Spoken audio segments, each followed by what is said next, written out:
What do you think is the most effective form of marketing for your business? In this episode of the Subscription Web Design Podcast, we're going to talk about that. And we're going to look at this from very much a principles and a strategy point of view and get a little bit into the tactics. But the principles and the strategy are really the star of the show here. And I want to talk to you about this method of marketing that is going to change life for you dramatically if you will delve into it. So, what I'm talking about is direct response marketing, okay? Direct response marketing. And the entire purpose of direct response marketing is to get someone to actually respond to an offer that you put out, okay? The goal of direct response marketing is not just to create awareness. We'll talk more about that in just a minute, okay? It's not just to create awareness. Awareness can be created, but the point of the awareness is to actually elicit a response as well. For example, I send emails to my subscription web design email list every single day.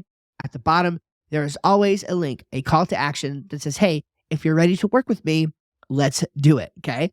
And why is that there? Well, because ultimately, I want you to respond. And by the way, if you're on my email list, which I encourage you to be, because I drop value there that I literally don't give anywhere else. Like, it doesn't exist anywhere else. It's only in that email list. It's the only place you can get what I'm putting out there, okay?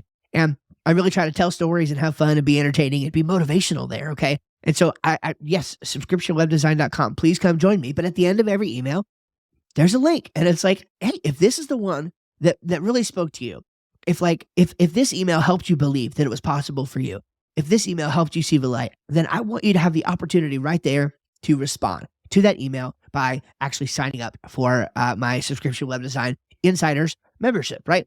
That's what I want to happen, okay? When we do these podcasts, at the end of this podcast, I'm going to tell you that you should go get on my email list. I've already actually done that, right? Told you to go get on my email list. That is direct response, okay? I'm giving you value, okay? We're having this conversation, but it's always in the context of this is a business, right?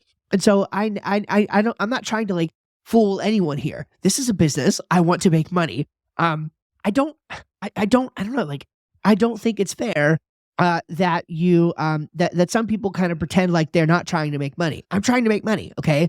I want to help you. I want to teach you, and I am doing this partially out of the kindness of my heart. But I want to be paid for it, and if I'm paid for it, I'm going to feel good about it, and I'm going to keep doing it. And so I think that makes a lot of sense. So the point of direct response is honestly, you're just being honest about the fact that you are in business. And a lot of times, web designers, I find, are not using this medium, and they could use this medium a lot more if they understood it. So let's start at the top. What is direct response marketing? So we've talked about that a little bit in terms of the principle of it, right? It's marketing with a response intended. The point is to have some sort of response, and if there's no response, then there's an assumption that something about the messaging was not quite right, okay? There's problems there, and that they can be fixed, okay?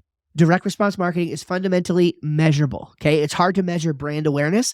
It's very easy to measure direct response marketing. You can really know if you put $1 into your marketing and you don't get $2 back out, or if you get $5 back out, okay? You can actually know that.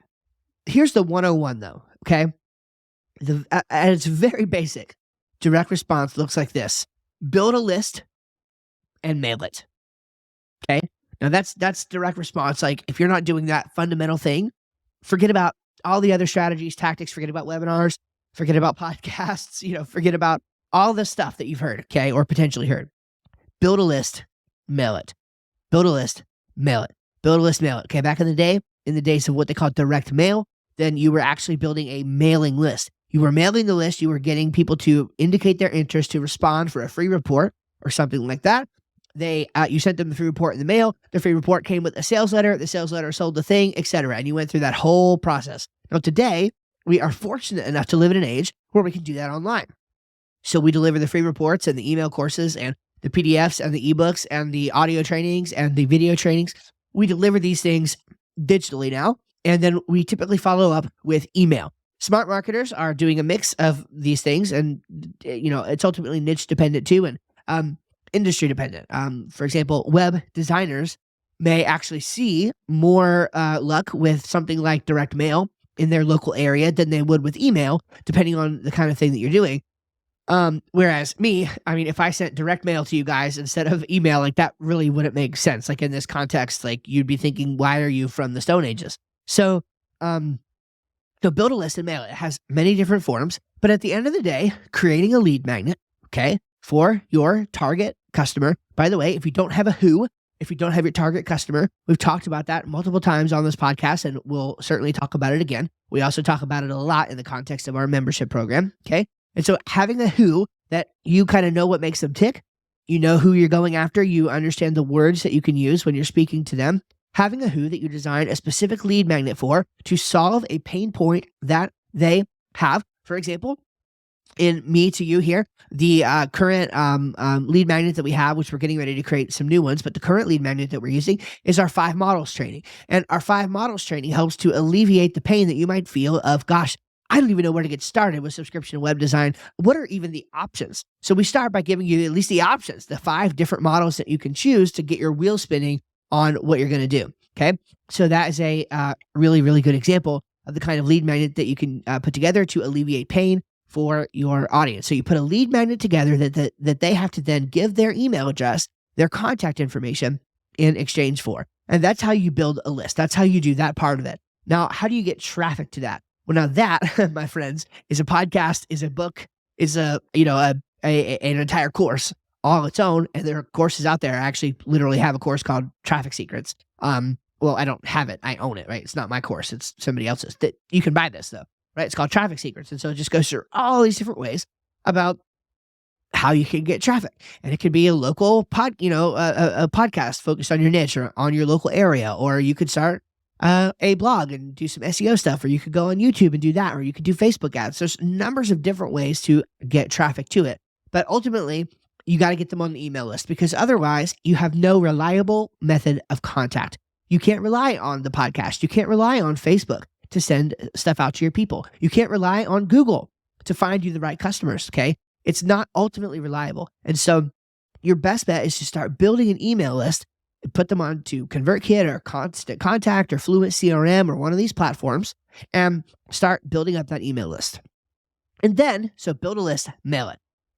Then you got to email them, okay? You got to email them. And I want to encourage you not to be afraid of that. So I started as I'm recording this. Okay, so this is going to be, the weeks are going to be a little bit different. But as I'm recording this, I started about 2 weeks ago doing something that I've known I needed to do for about 3 years.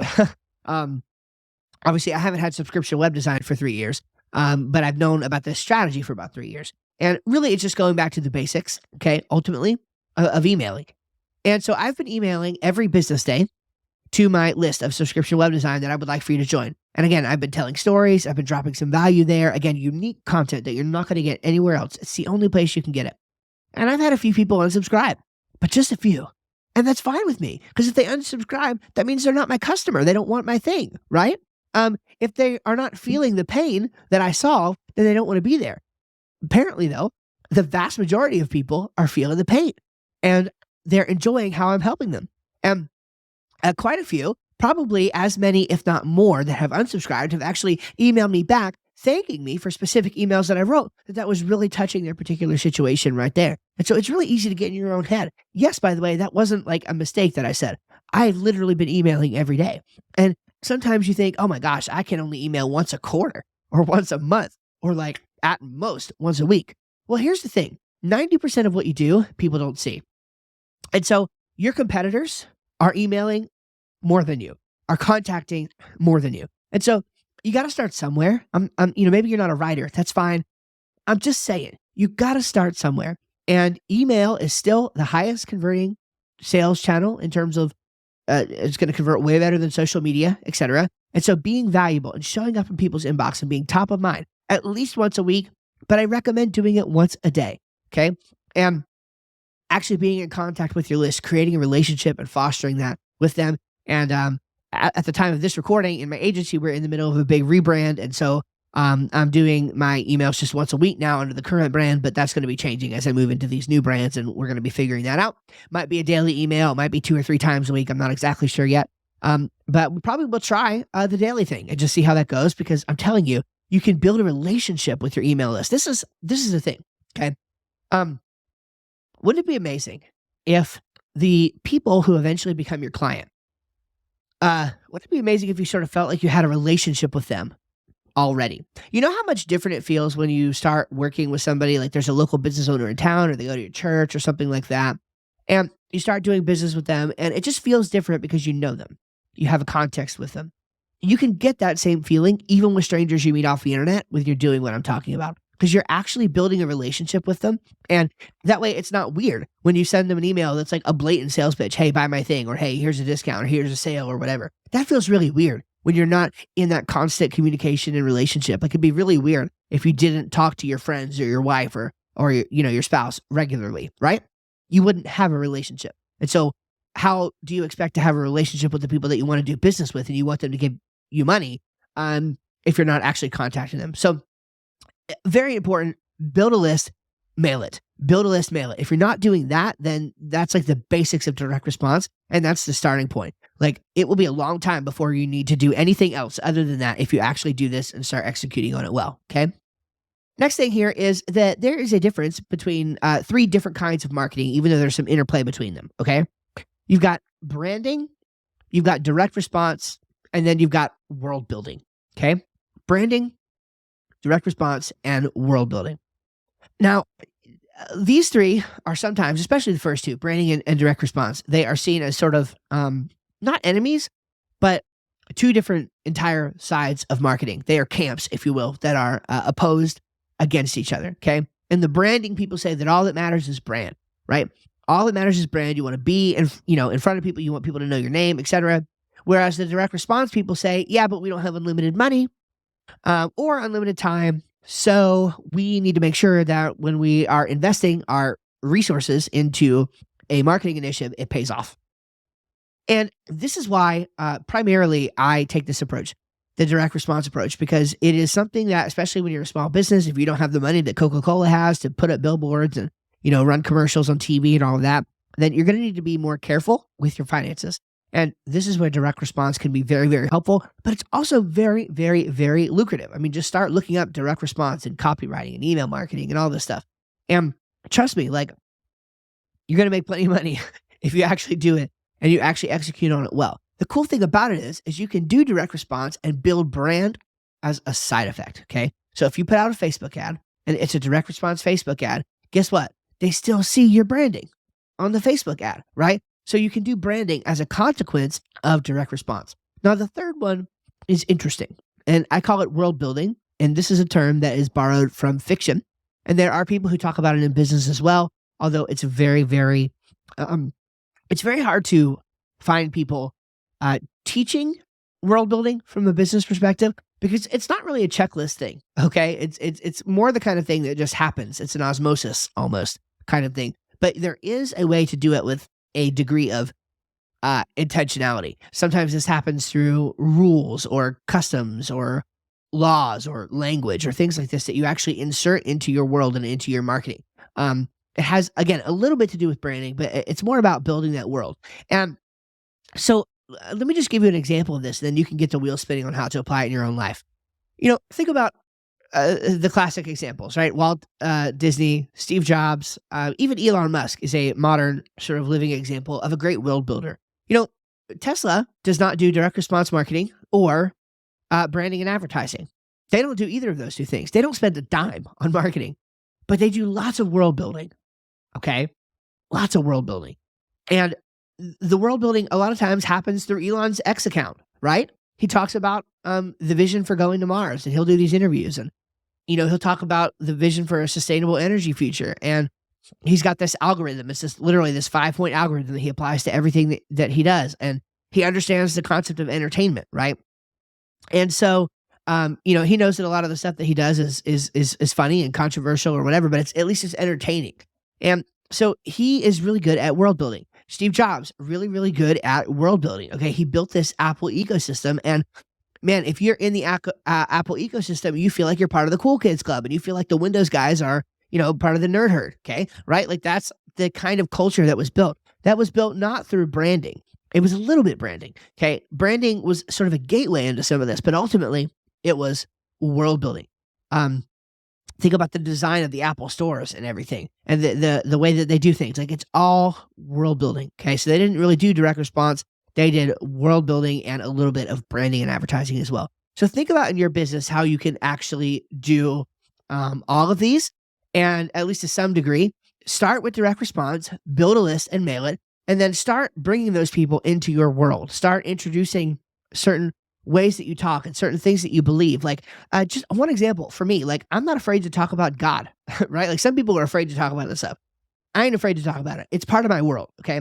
And if you're in my world, you're going to hear me talk about God and business and how all that stuff relates. And if you don't like that, then cool. Like, you're not going to be in my world. But if you do like that, then you are going to be in my world. And you're not just going to be in my world. Like, you're going to be excited to be in my world because that's something that we believe. Or maybe you even see my little Star Trek, my little Picard back there in the background. For whatever it's worth, that's part of this world, okay? I'm a nerd. I love Star Trek. If you want to talk about Star Trek on our next member call, join up and, like, we'll talk about it, okay? So it's just little things to bring you into my world, me as a person. And you can do that exact same thing in your business as well. So let me give you what I call the master flywheel. So I talked about this concept of the flywheel a few months ago. And there are different flywheels for different kinds of businesses. I believe it was an episode that I actually did like a screen share and everything on too. So you could see that. So you might want to check that one out on YouTube.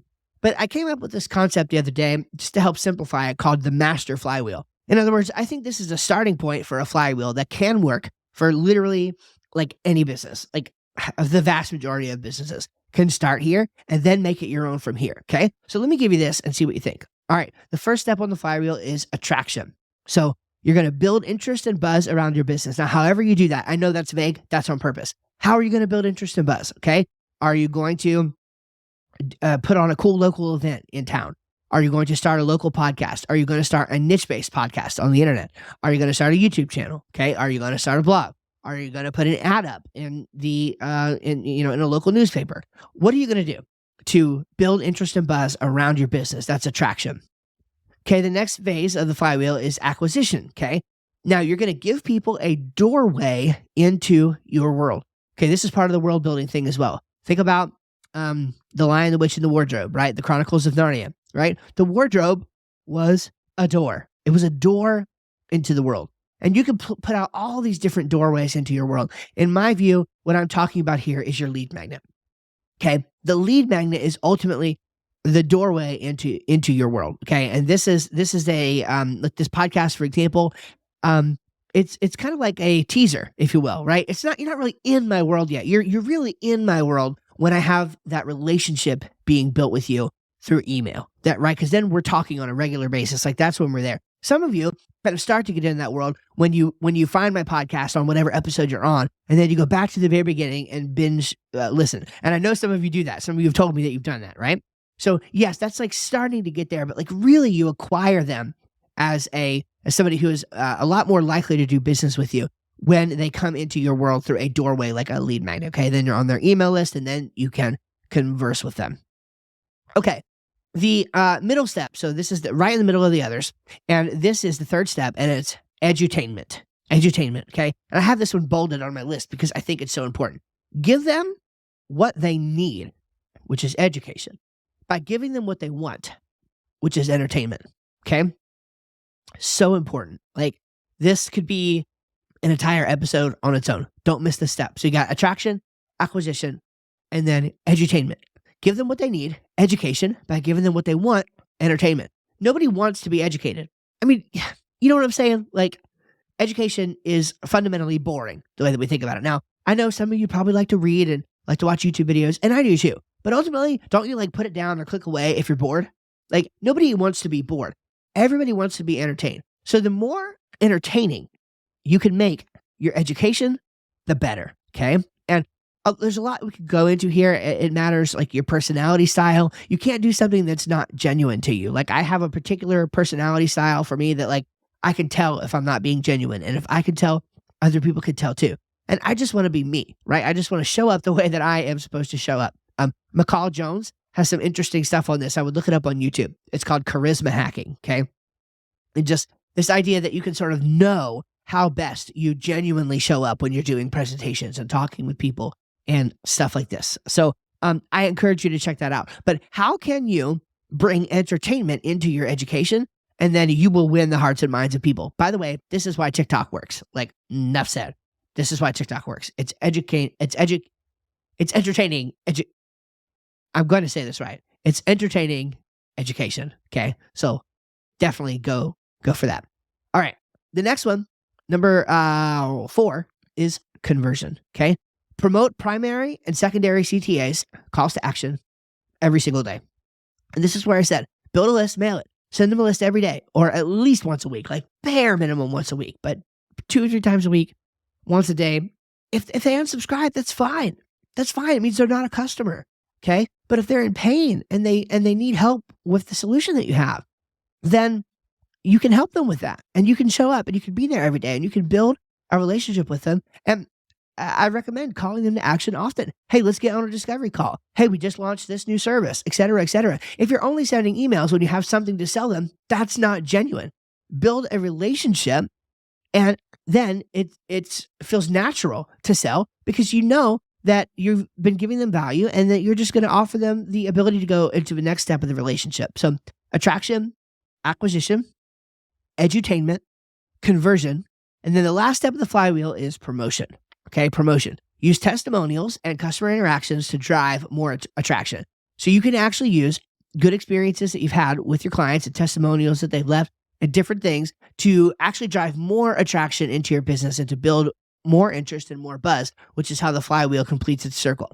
Okay. This can happen by you taking the testimonial, turning it into a quote and putting it on social media and using that as promotional, or it could happen just by them having that great experience and then spreading the word of mouth to one of their friends.